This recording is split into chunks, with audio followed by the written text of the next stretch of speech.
All right, Deb, should we kick it off?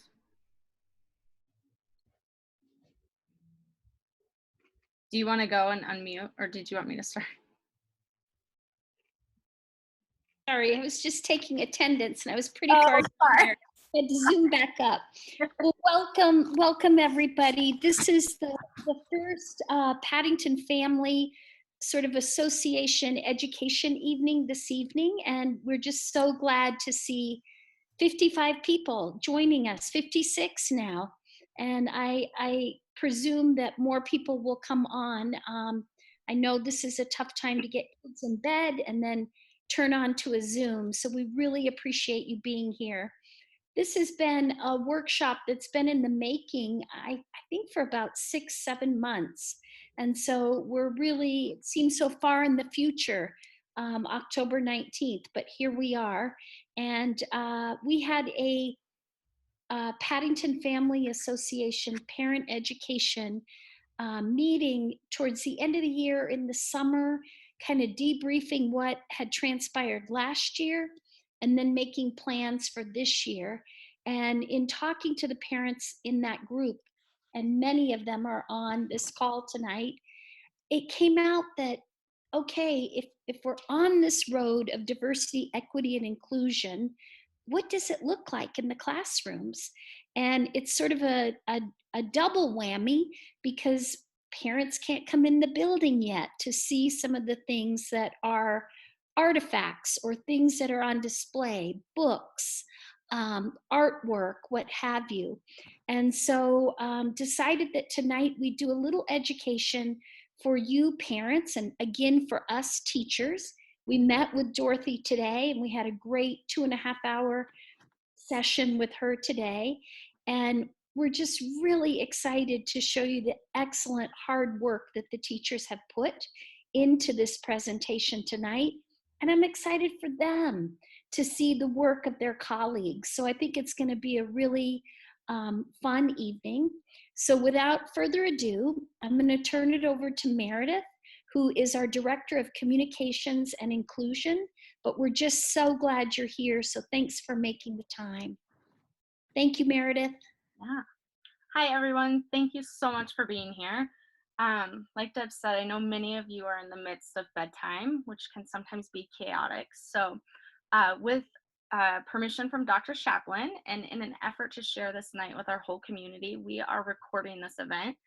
And fingers crossed, barring any technology issues, we'll be able to share this with our entire community and for those who can't make it. So feel free to pop on and off the call if you need to take care of other things.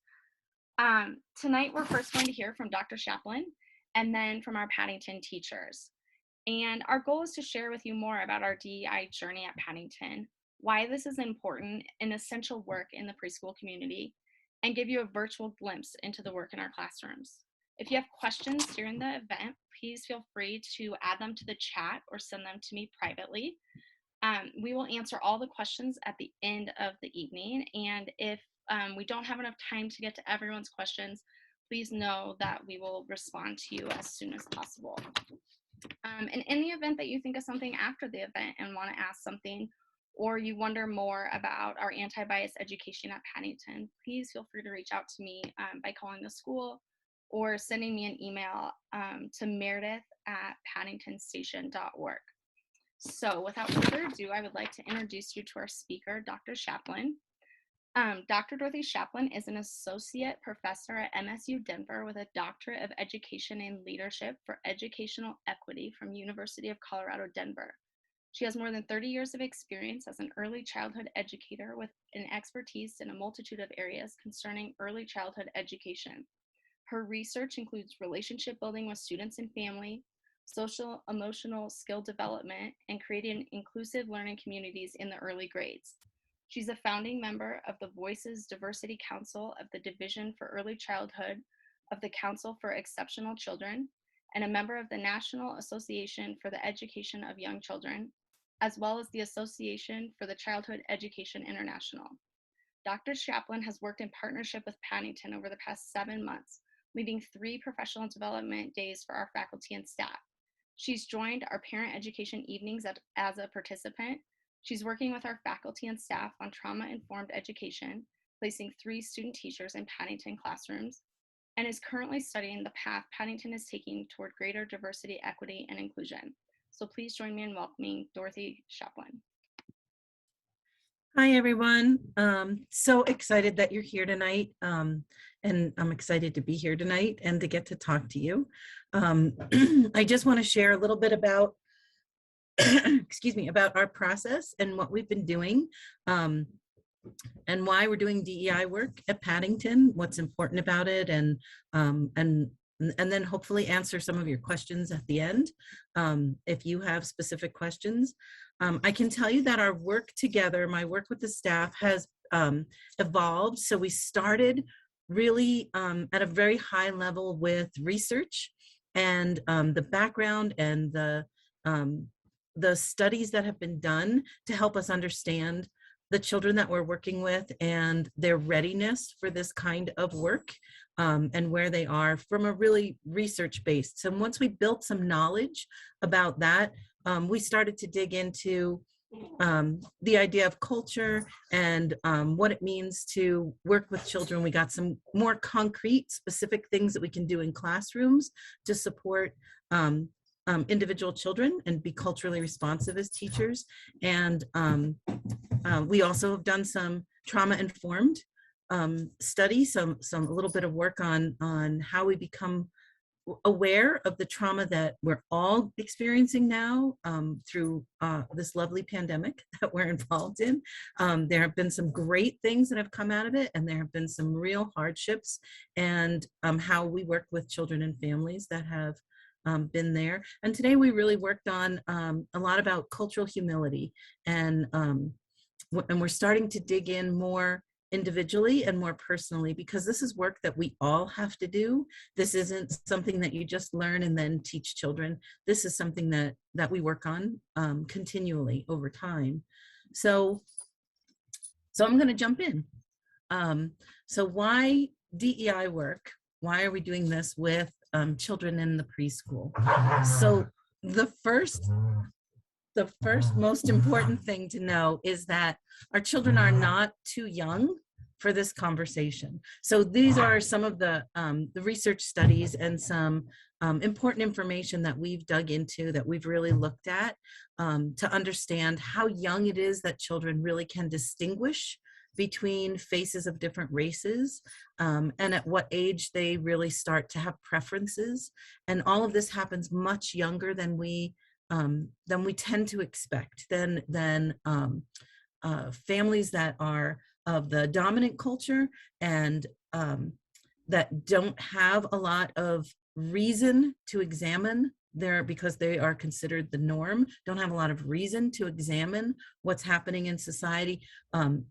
We expose children very young. We don't realize just how young that they are exposed to societal biases. And we know that by age 3, children are already forming opinions. They're choosing who they play with based on society's biases, based on things that they have picked up that they've been surrounded by.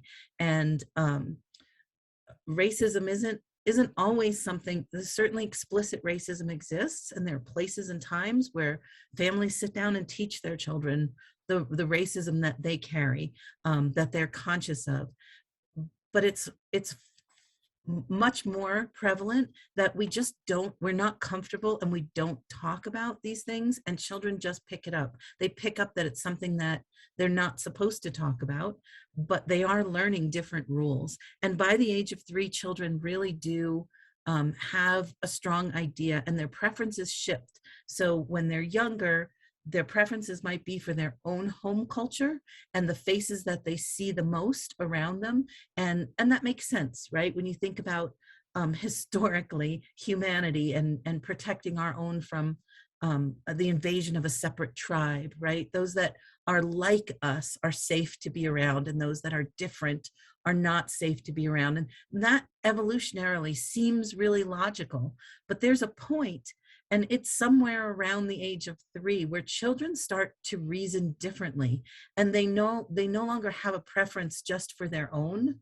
they have a preference that reflects society's preference, and they start to carry biases because that's what's around them, and they pick it up from TV, from videos, from movies, from cartoons, from things they hear, things they overhear, things they're exposed to, and they learn the values. And this is not just in the US, this is internationally true, that children, they recognize who's higher value, who is of higher value in society, and that's how they start to treat one another, and make choices, and have preferences, and whether that's against themselves or not, right? So we know that children actually reach a point where they're like, I don't want to play with somebody who looks like me. That's the bad kid. And that's problematic, right? We want our children to see themselves and value themselves, and not to carry these biases forward. But it's so much younger than we tend to think. There's studies that have been done. We tend to underestimate how old children should be before they have these conversations, by about 4.5 years. And if you realize that a preschool child between the ages of 3 and 5 is already making these biased decisions about what they're doing, if we're waiting 4.5 years too late, right? 4.5 years are already almost out of that window. It's solidified, and it's becoming a part of how they behave and interact. And I have an example that I want to share with you, and I want you to listen closely. This little girl has an accent, and so does her mother. And it's a really short video clip. This child is just about 3 years of age. And I want you to think about the fact that when we don't teach children about race, this is why we do this DEI work so young. When we don't teach children about race, they learn it anyway. Okay, so let me see if I can get this to play, and hopefully you can hear it. No, what happened? Wait, go back. I want you to play. Where are they gone? Can you hear? You don't know. So who ate them all? Someone come round and they just ate them all. Someone come round and ate the cakes? Yeah. So someone broke into a home and ate Mr. Kipling's Angel Slices. Didn't take the TV, didn't take, some jewellery. They took these cakes. And it was a black man. So, and I want to point out, this mom is not laughing because it's funny. It's not funny. There's nothing funny about this. This mom is laughing because she's shocked. This is not a child whose mom sat down and taught her this horrible bias, right? This is a child that's picked it up, and the mom is shocked to hear it. I don't believe this child went to preschool and some teacher told them that, right? That's not how children are learning it. They're learning it because we avoid the conversation, because we're not talking about things, because we're not sure how to do it, and we're uncomfortable with it. And so we let conversations go, and we let things slide, and we talk about loving everybody and everybody being the same, and we don't attend to the fact that these are the kinds of things that children are picking up and learning much younger than we expect them to. And that's why the staff at Paddington, why Paddington's mission, why everything that we're doing is leaning towards, how do we reduce our own discomfort? How do we become more versed in the appropriate, developmentally appropriate ways to have conversations with children, so that they can learn from us in ways that we want them to, and not just pick things up in ways that we may not be able to control.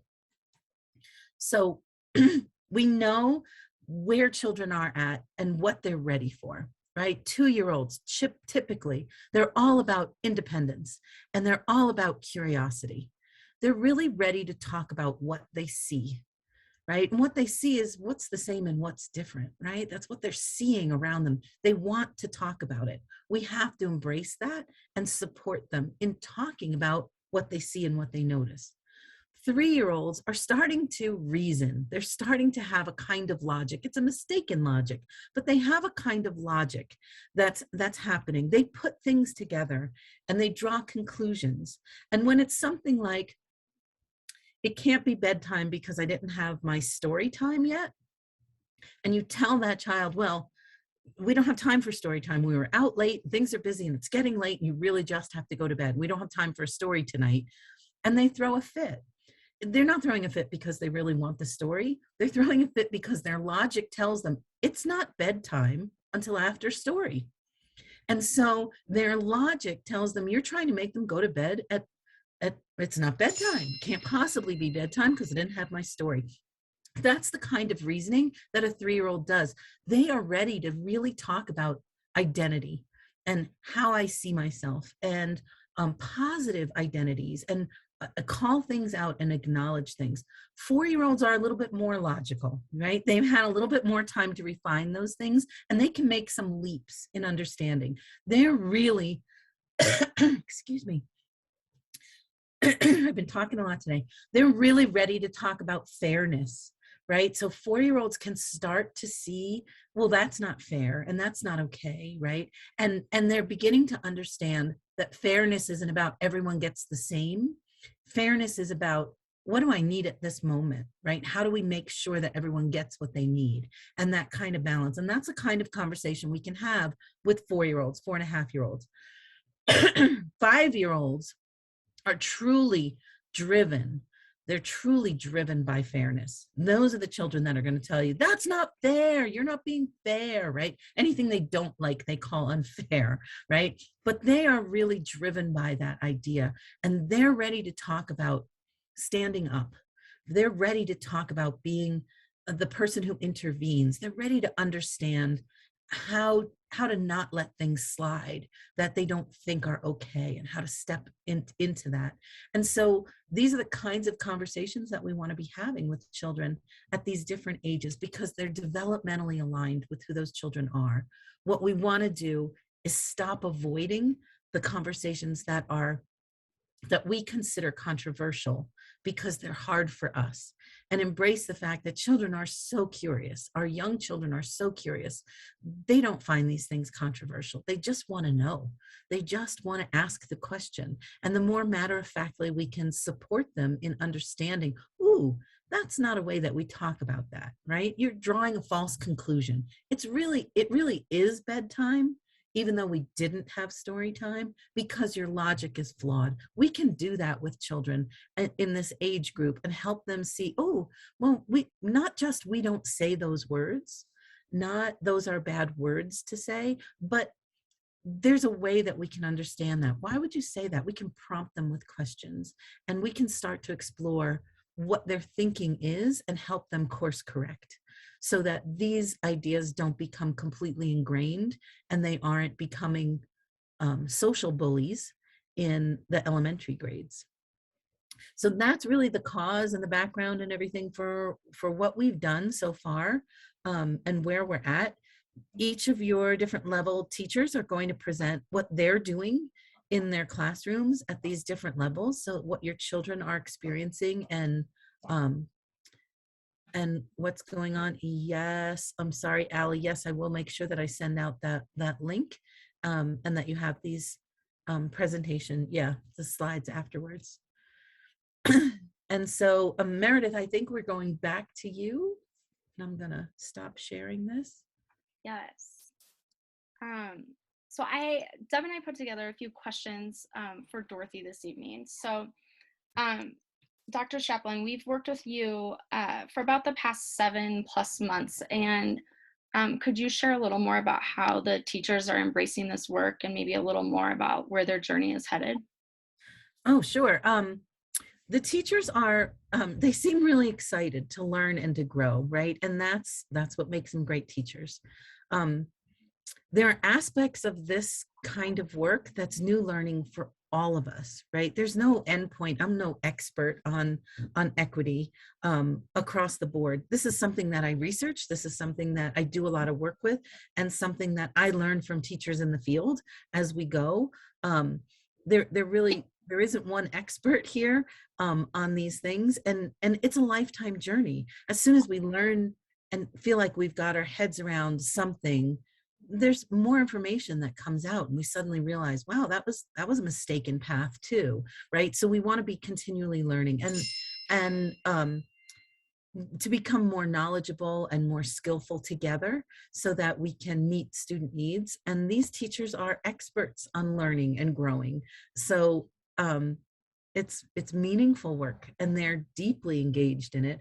And I hope that we'll continue to explore some of this work as they determine what they need next. And I can be there to support them, right? So we can learn more about our own identities and our own cultures and our own backgrounds and how they impact the classroom, and then learn strategies for how do we address that? How do we shift that? How do we help the whole education system to move in a direction that's more culturally responsive, that's more embracing of every child for who they are, and is more understanding of what we bring.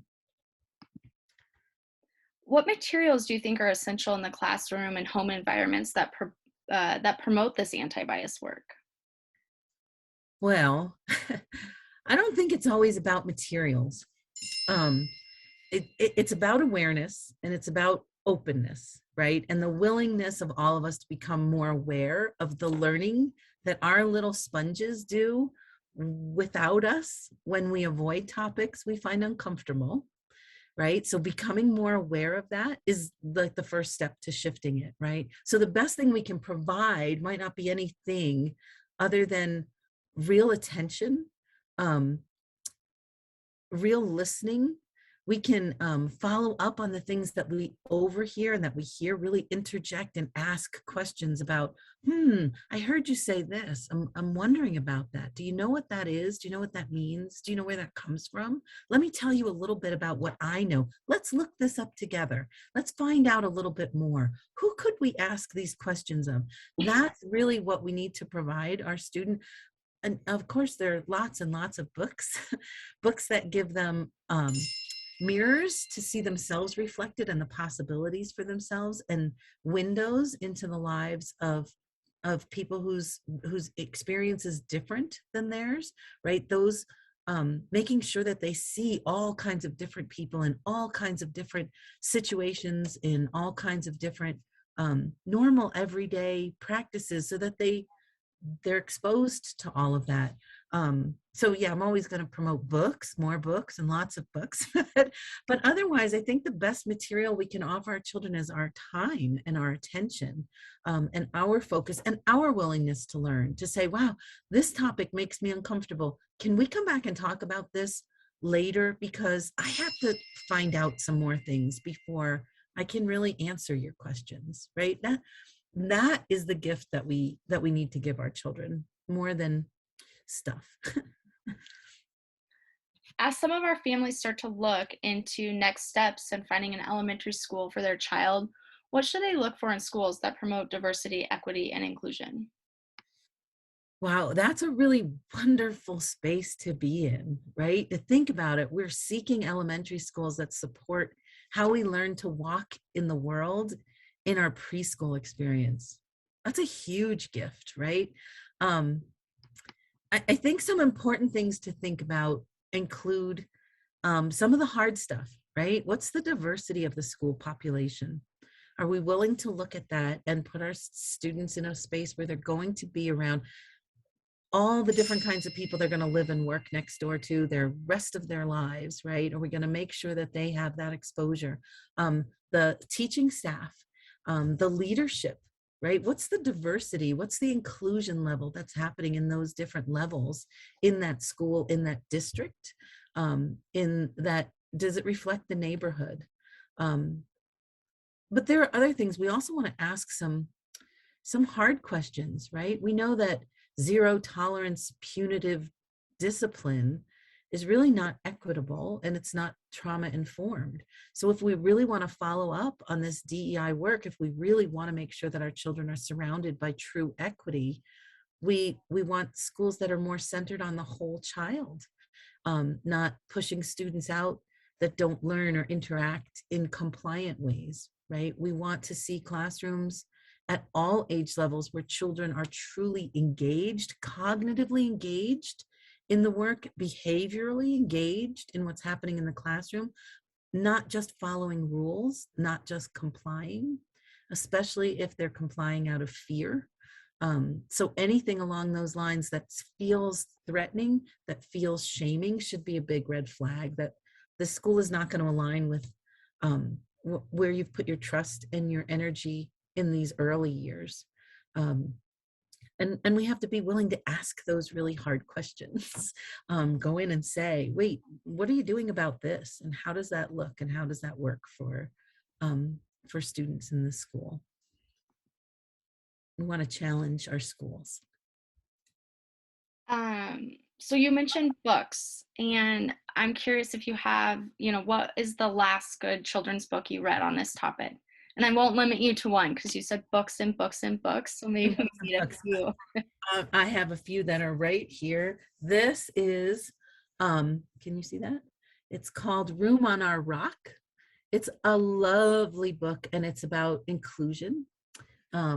There are two sides to every story. There's more than two sides to any story.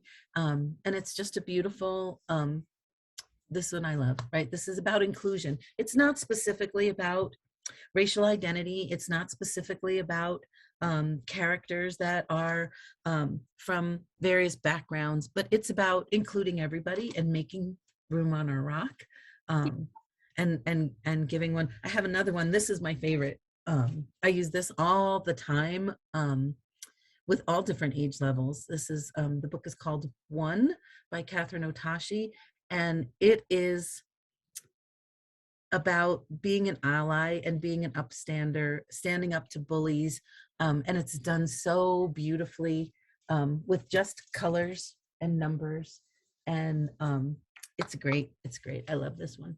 So I don't know if those are quite what you're thinking of, but those are two that are current that I love. Thank you. What about for adults? What's maybe a last good adult book that you read on this topic? I'm currently reading, well, actually I'm listening to and really enjoying The Sum of Us by Heather McGee. I'm actually going to attend a Colorado offering a session later this week that she's providing. You have a question, can we add these books to the Paddington collection? Yes, and I'm happy to provide, more lists and different books. That I think the most important thing to think about when you're thinking about these books is what perspective does the author bring? We for a long time in this field, we had a lot of books that were that centered white males and their journey and that hero story and those all different levels. Those were where our stories were, and we started to push for more cultural books and more differences in the books. And really where that started was more white males writing stories. Snow Day, there's a couple, Whistle for Willie. Those books by Ezra Jack Keats, they have a little black character. They're one of the first books in my classroom library that had a black character in them, a little boy who was black, but the author isn't. So is the author really just changing the race of the child, but not really sharing an experience or a cultural background of their own? So looking at who's the author, right? And who wrote this book? What perspective does it come from? And being aware of important things, really important things, like, are all of the books about Black children in this library really hero stories? Is it just Martin Luther King as a child and Rosa Parks as a child and Ruby Bridges?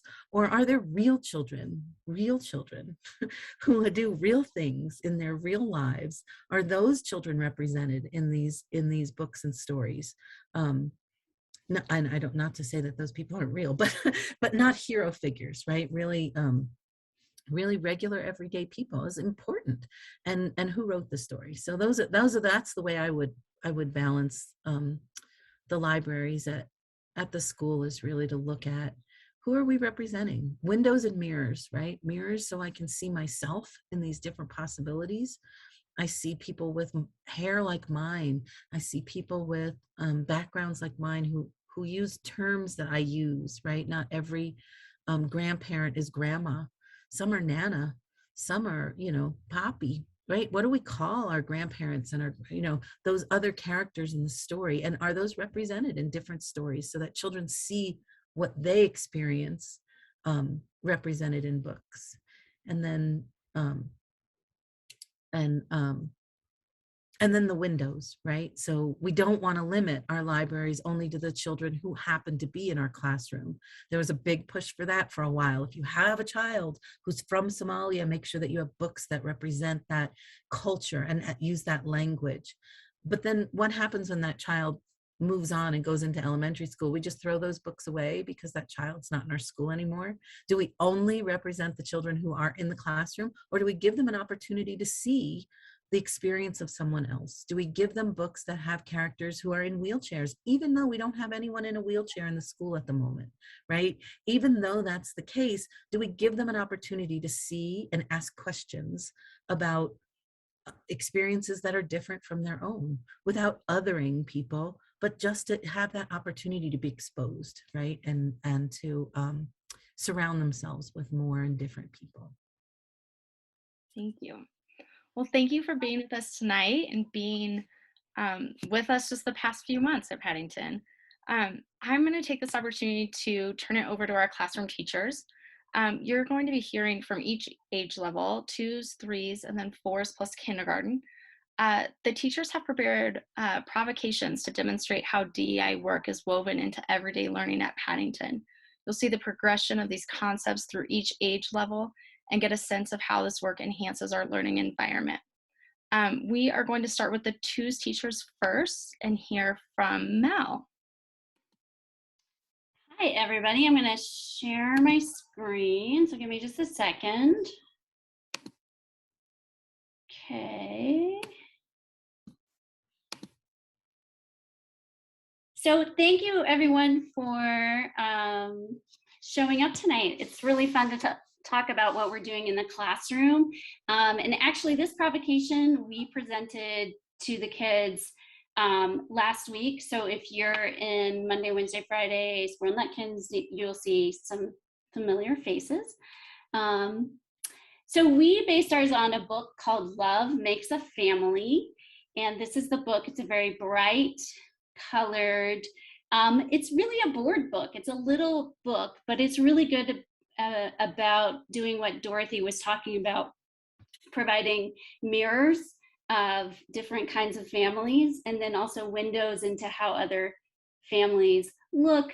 And they may be different than yours. They may be the same. And we talk a lot about that in the classroom too. Things are same and different. And one of the things I wanted to point out is that in that language, you can use that language anytime when we see something like a pumpkin. We could say, there's a pumpkin and it's orange, but here's another pumpkin and it's white. So they're the same, but they're also different. So using that language helps when you're also using it to talk about things like skin color and family makeup and the different way that people dress and present themselves in the world. So again, with what Dorothy said, we chose a book that would provide mirrors and windows. And there's another concept called sliding glass doors, where it really takes you to that empathy space where you can really put your shoes in someone else's space. This book really sticks to the first two, mirrors and windows, but I think there will probably be other experiences that we learn about tonight that are more in that sliding glass doors realm. And so we chose two goals from anti-bias education. There are 4 goals for children, and we picked the first 2. The first one is identity. It says children will demonstrate self-awareness, confidence, and family, I can't read that, family pride, and positive social identities. And so we really want books that reflect children's lives and really help them build an awareness of their own identity and a positive sense of self. And The goal number 2 is diversity. So children will express comfort.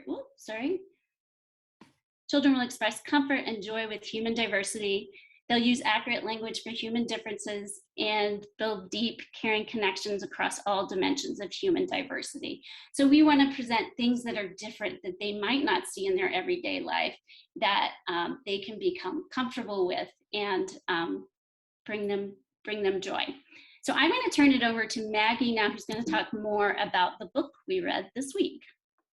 Hi, thanks. It's so good to see everybody this evening. And Mel, I may be a little redundant from what you've said, so bear with me. But again, using the book Love Makes a Family, like we did last week, again, introducing these ideas, both Dorothy and Mel mentioned the idea of mirrors and windows, and you'll see as we go through the book some of those examples. So we began talking about our own families and how our own families love us and we love our families. Again, making that connection to the book even before reading it, just looking at the title and talking about families that way. So the other thing that we do is that we read the book over multiple days because it gives us the opportunity to make new observations and have further discussions. And this book, we're going to just sample 3 pages today. So we won't be able to touch on all of the ideas, connections, and observations that we've made, but we'll be able to touch on a few. So slide number 1 is the one that you're looking at right here. And this is actually the first page in the book. It sort of starts at, so this book is actually also laid out as though it's going through a day. So these children are waking up their family. And so we talk about these children, first we read the text and then we say, well, these children are coming to wake up their parents. Do you ever wake your parents up? Making that connection. This family has 2 children and 2 daddies. And then we also, as we go on a little bit later, we start talking about how the little yellow lines above the drum mean it's loud. And do you think your family would like to be woken up with a loud drum? And what is that? And of course, you know, that brings out a little conversation with the 2-year-olds. By the end of the week, they think that's hilarious. And then slide number 2, which is, Mel, do you mind clicking on the next one? Oh, sorry. That's okay. This is a little bit later in the book. And so we say, wow, look at this family. This family has a cake with candles. What kind of cake might have candles on it? And so we talk about different kinds of cakes. And one of the children in our class had just been to a wedding. So could it be a wedding cake? And could it be a birthday cake? And so then we talked about using some of the picture clues. You know, this maybe looks like a birthday. Have you been to birthday parties like this? Does your family have parties with presents and things like that? So again, making the connection. And it looks like we would also say these 2 children are with their grandma and grandpa. And we talk about how, you know, this could be in grandma and grandpa that they live with, and grandpa's carrying the birthday cake over to the table. Slide number 3. Mm-hmm. Thanks, Mel. Oh, sorry. That's okay. This is probably one of, well, there's so many favorite pages, but this one is really a favorite. So we talk about, hey, this family has 3 children. One is a baby who's in a stroller. And the mommy's pushing the stroller and the mommy's wearing a hijab. Where is this family? And of course, you know, they start to recognize this is the zoo. And so then we talk about, does your family ever go to the zoo? This daddy's helping the little girl. What happens, and I don't know if you can see in the picture, but the little girl's crying. And if you look above her, there's a monkey with an ice cream in its hand. And so we talk about how the monkey took the ice cream and, oh, the daddy's helping the little girl. Daddies like to help their families. And so again, we're making connections through a mirror. We can see parts of ourselves. And then we're also looking at a window. We're looking at different families, different kinds of families, different family structure. So that's how we use this book. I don't remember is it Morgan? Are you next? Morgan's next, yeah. Oh, wait, I think it's me. Hi, I'm Bree. I'm in Squirrel Nutkins. Oh, wait, am I next? I think you might have skipped. You're next. Okay, great. So in our arterial classrooms, we have a manipulative table and we have a sensory table set up during choice time. So we know how important these types of materials are for a child's development. So we recently set out these wooden pieces that show various types of people. they come apart and they can be put together in different orders.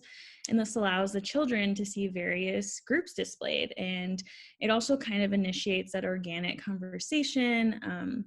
A lot of the language we use is about noticing. So we might say, I'm noticing this man is wearing a skirt. This person is wearing a dress. And then we might bring it back to the child. We might say, do you wear dresses? Do you wear a shirt?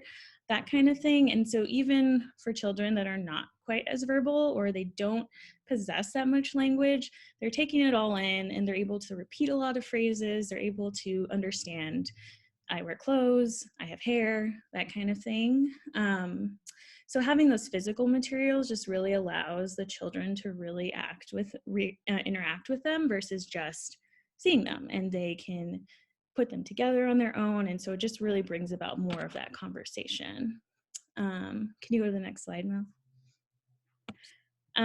We also offer a lot of sensory experiences. So in this one, the kids are able to give the babies a bath in the bath water with sponges, and they're able to kind of like mimic their own bath time. And so we set out babies of all different kinds of races. And so once again, it's kind of the language of noticing. So I'm noticing this baby has brown skin.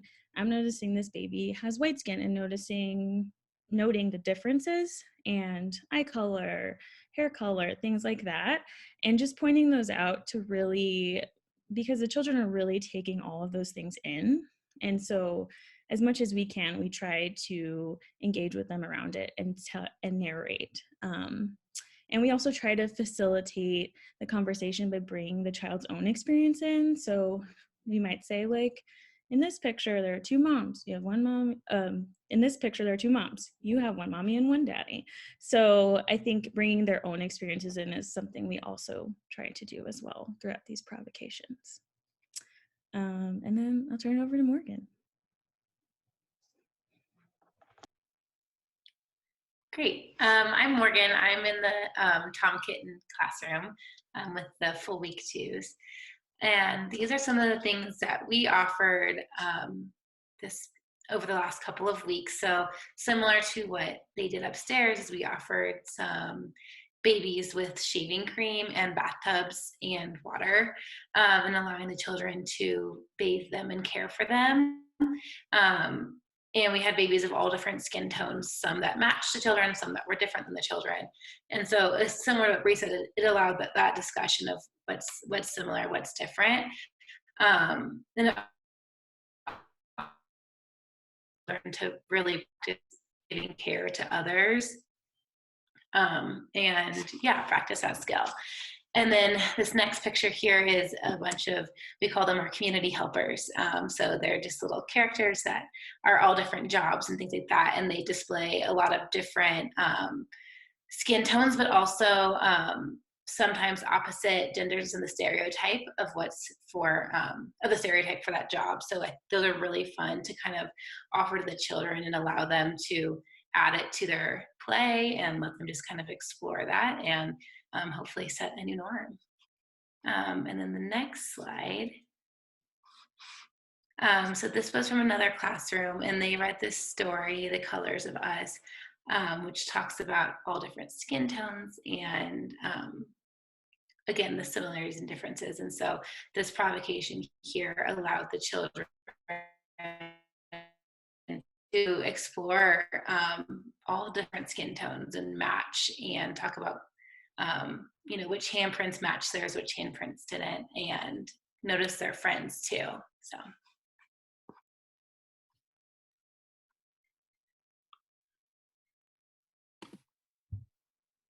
And I think that's it for the twos. Thanks, guys. Thank you, guys. Okay, we are going to go with threes. And Jess, I'm going to turn it over to you. All right, and I will try to see if my computer will cooperate and share my screen.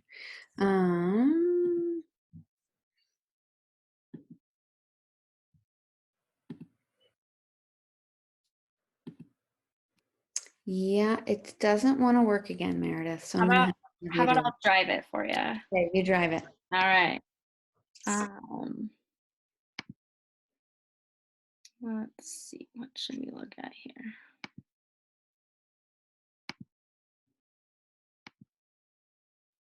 All right.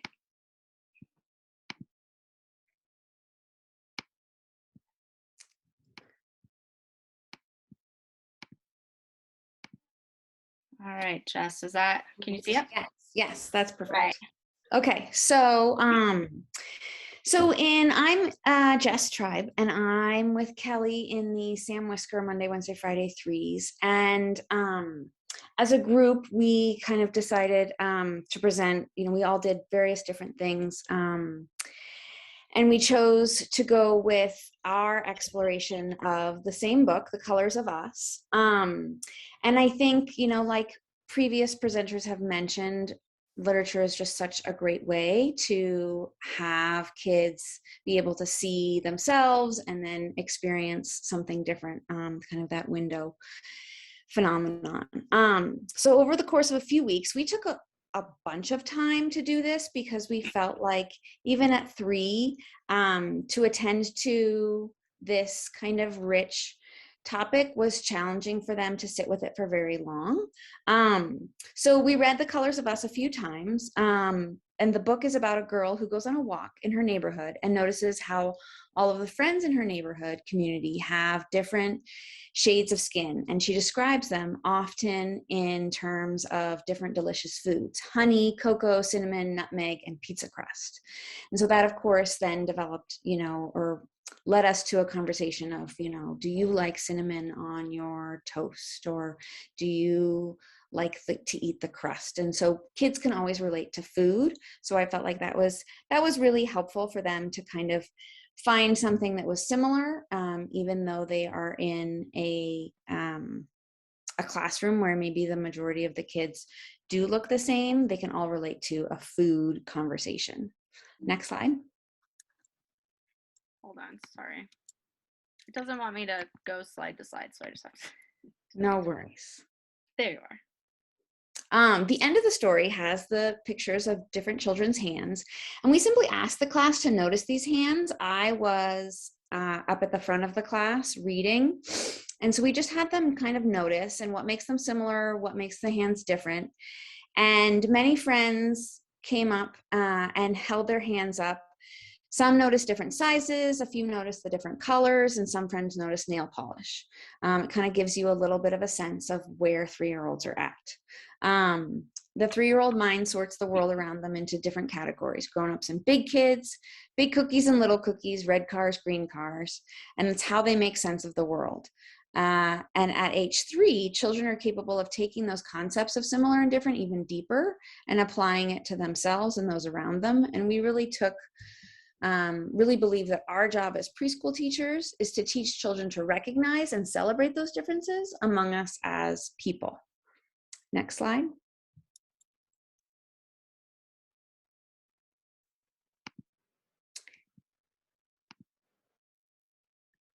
The mother in the story is an artist and talks to the daughter about all the different beautiful shades of brown that you can make with paint. So we decided to put out some skin color paints the following day with no instructions, simply dots of each color, paper plates, and paintbrushes. And the following pictures show what the children did. Next slide. And the children just independently chose to paint their hands and make handprints. And you can kind of see what happened. And you can notice, like, one child is trying, maybe on purpose, maybe not, maybe just experimenting with the color. One child has a paint that is very similar to her color of her skin, and another child, it's a different color. And I think just having that playfulness about color and difference and similarity is really important at this age. Next slide. We also made Play-Doh using some of the ingredients described in the book: ginger, cocoa, cinnamon, and nutmeg. And the children observed what happened to the Play-Doh when more cocoa or cinnamon was added, or when more of the Play-Doh without the spices was added.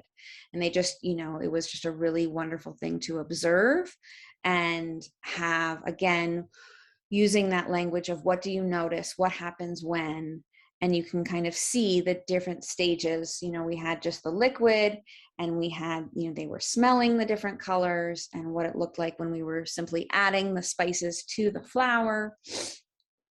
And next slide. And then you can see, you know, another day, we brought this out a number of different days. We then had a neighboring table that had our tree block set up with our tiny little wooden people that have different color shades of skin. And how did they notice? Did they bring them over to try and match what they were seeing in the Play-Doh with the colors of various toys that we had in the room? They were mixing things. They really loved adding more and more and more of the brown. They loved smelling it, and having it be a multi-sensory experience, I think, was really important, just to add to the richness of it. And again, most kids love chocolate. And so to have there be that positive association with something was really powerful. The children learn about their own identity through play, you know, the art, choice table, small world play, and literature, learning about what makes us all similar and what makes us all different. And at Paddington, our goal is to teach children to both celebrate the similarities and our differences, and recognizing that it's our unique identities and experiences that make the world richer and life more beautiful. Kelly, did you want to add anything else to our project? I think you did an amazing job, Jess, of sharing it. I love that you brought up that we did it over quite a few days, because they would bring it up again. And I think that's something that we do beautifully at Paddington. I think we let them guide us also. We want to introduce these topics, but we also want to pay attention to what they're bringing to the table and questions they may have. So we felt really good about revisiting it and just allowing for that time. And I think you spoke to that beautifully. And I think one of the biggest things that was really interesting was just reading the book and seeing what came up for them. What did they notice? What did they bring up? What did they want to talk about in reading the book?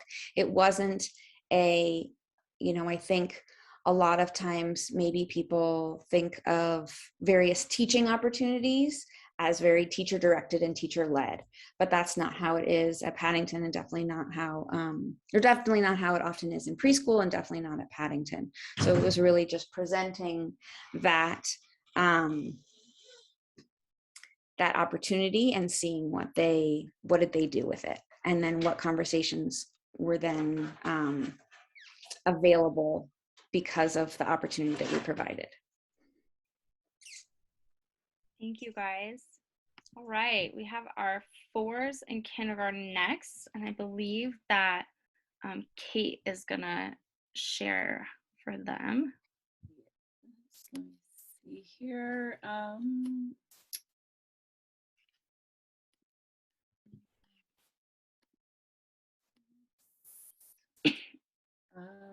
right, hopefully. Trying to minimize my other screen so you are just seeing the presentation. Hopefully that is working. Okay, so hi everyone, my name is Kate. I am a pre-K teacher in the Henny Penny classroom, and I'm going to share the presentation that the 4s and 5s teachers put together.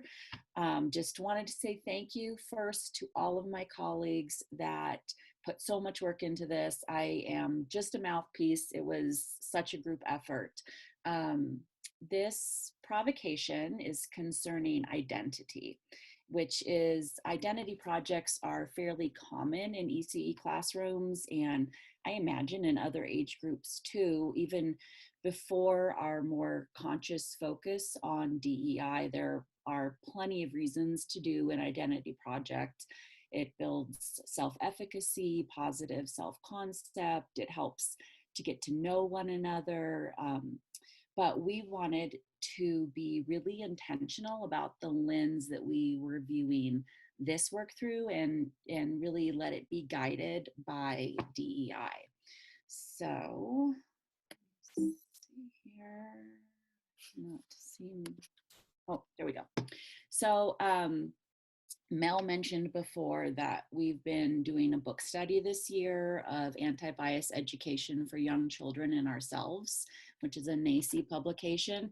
So I just wanted to start by sharing how this book defines identity, because it's such a multifaceted thing, right? Identity, it's a big, big concept.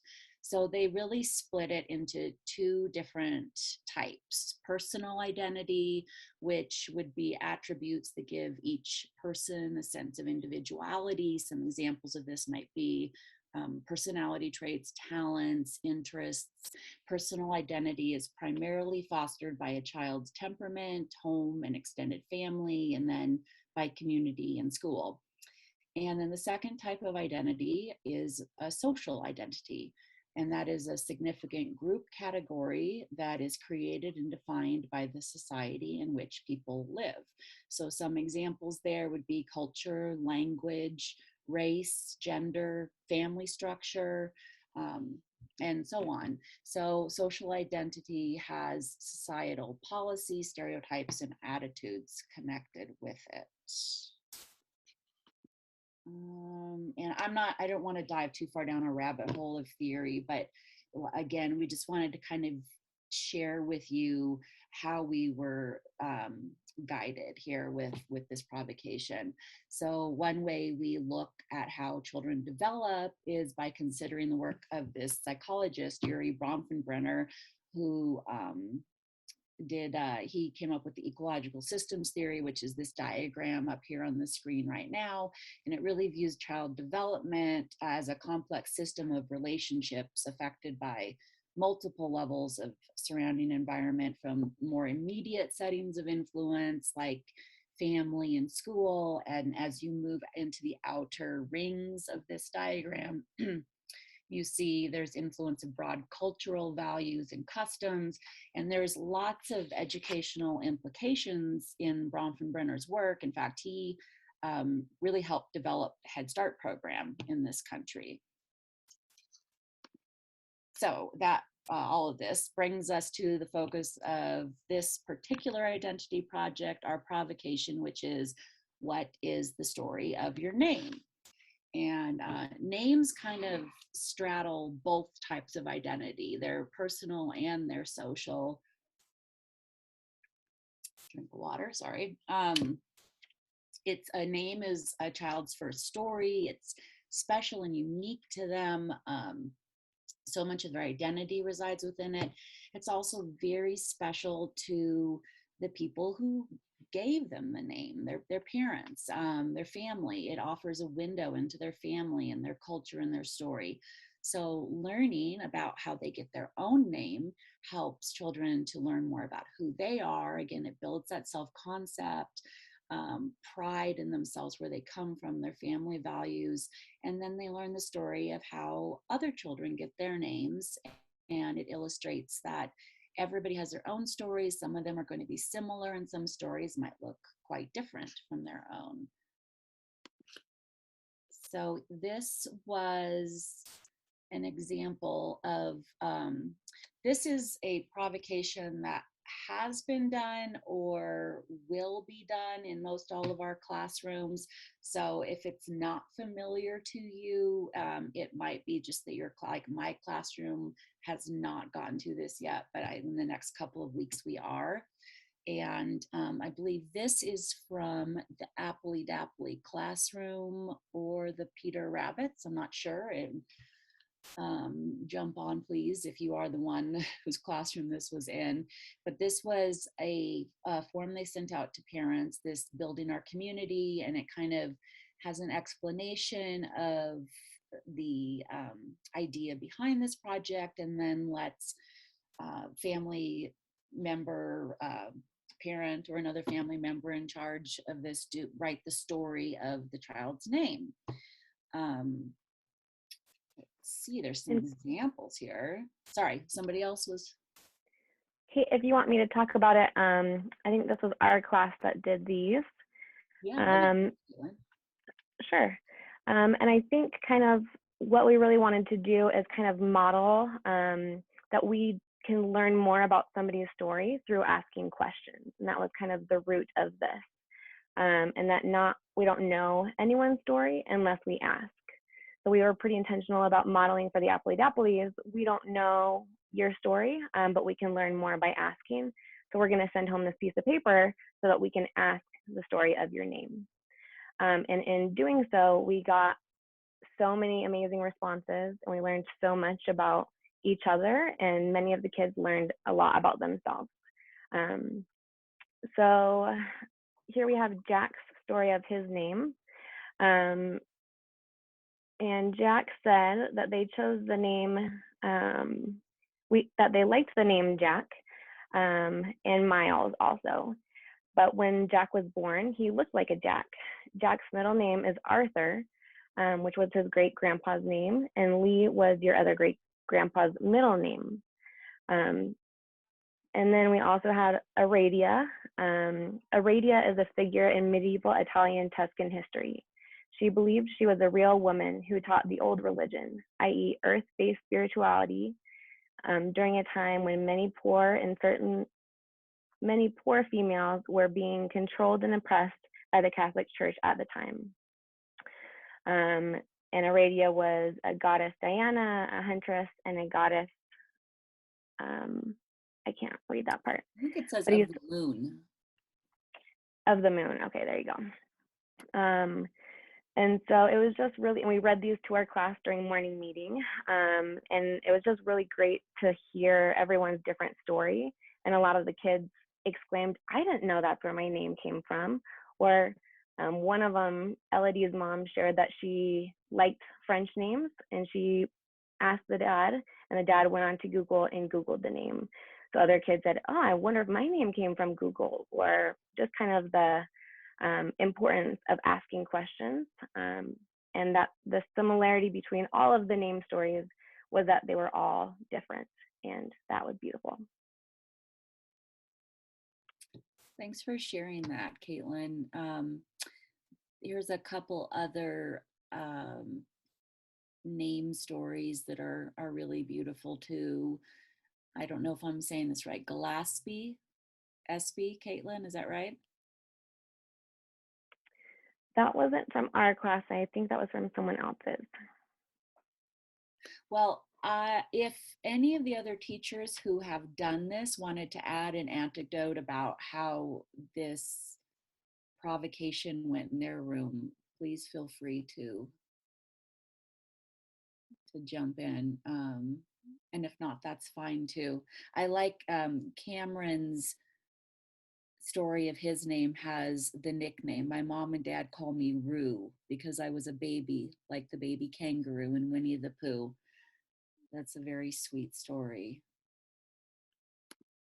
So as 4-year-olds, I think this is a good project because a name is not as concrete a thing as looking at colors of paint or something that might be more appropriate in a 2 or 3 classroom, and it's still appropriate in a 4's classroom, 4 and 5s, but they also can think a little deeper about things like the story of their name and why that's important.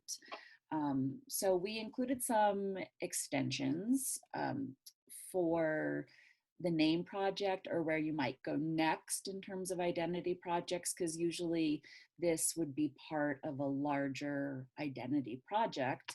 And I'm sorry, there's no pictures to go with these, but we could possibly play name games like Hickety Pickety Bumblebee, which is you would sit the kids in a circle, and it's a rhyme that you do to each one. Hickety Pickety Bumblebee, can you say your name for me?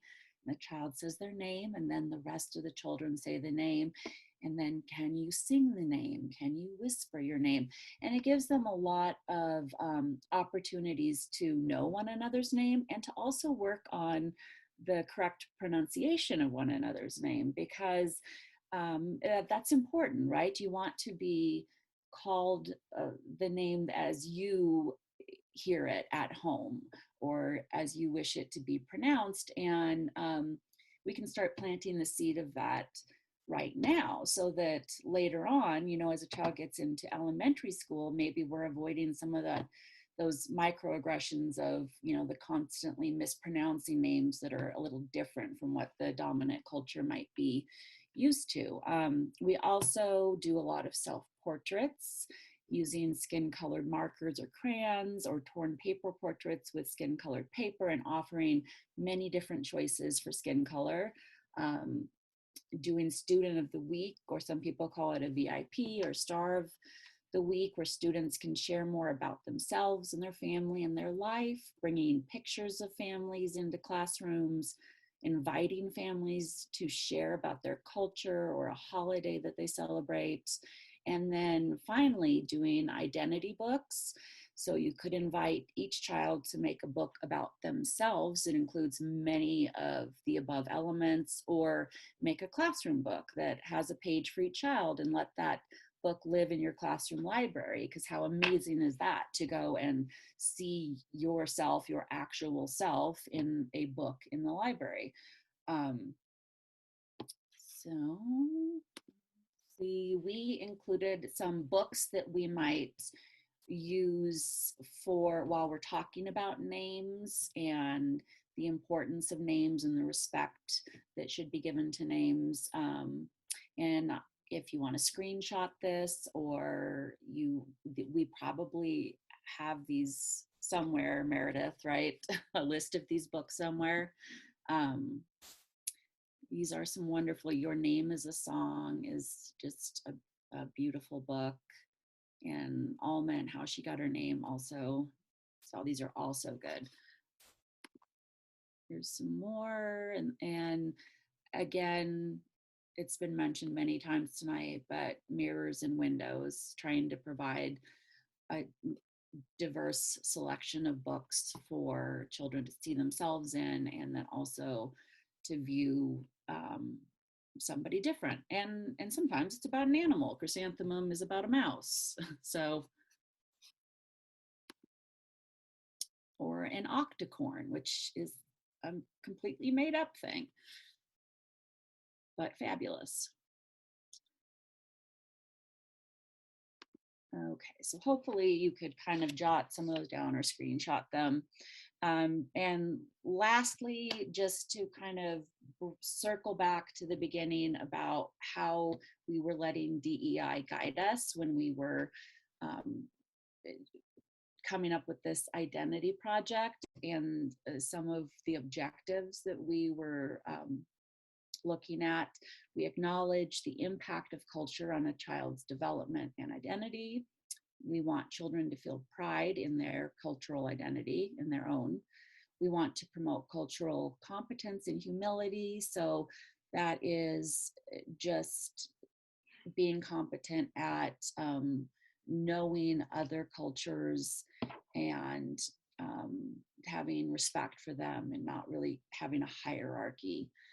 We want to celebrate our similarities and differences, and we want children to feel they belong and are valued.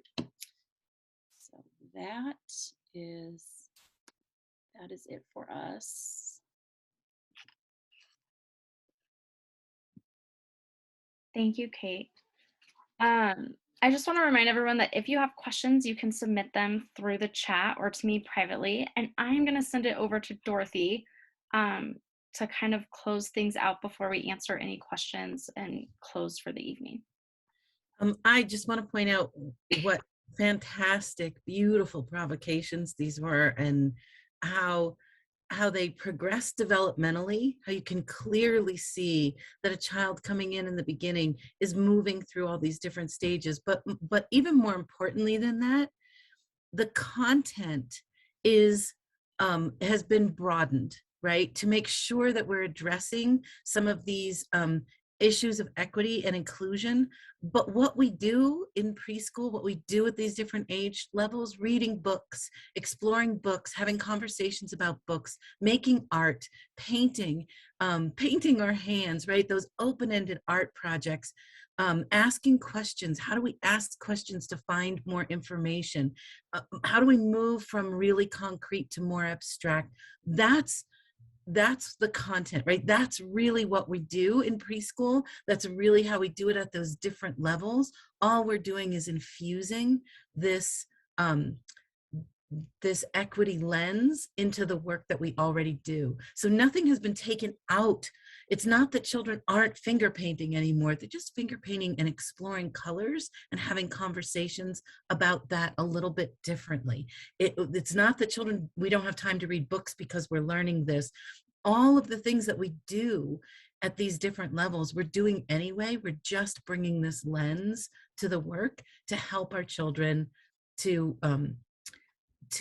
see the world in new ways, right? To see their community, to see each other, to see the people around them in ways that a lot of us weren't raised to do. We were raised to never talk about that. To be colorblind is better.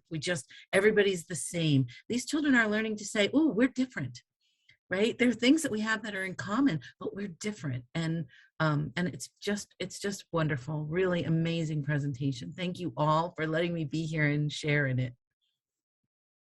Thank you so much. I just wanted to share a comment